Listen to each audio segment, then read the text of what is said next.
Hello everyone and welcome back to another tutorial from Gameplay Classic. Today I am going to show you how you can download and install the Mortal Kombat XL game on your PC. So let's get started right away. First of all, open up the Steam application on your device and make sure that you are logged in using your email address and your password.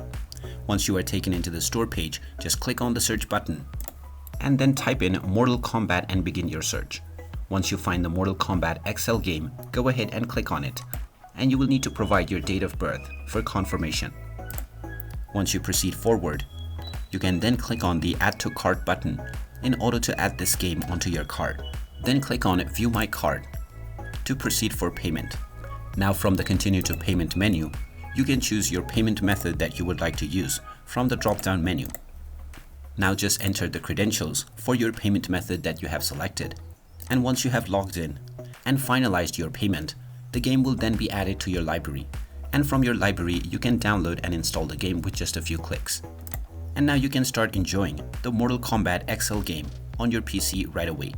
There you have it. That is how easy it is to download and install the Mortal Kombat XL game on your PC.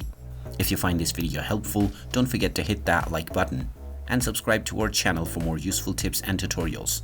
Thanks for watching, and I'll see you again in the next one.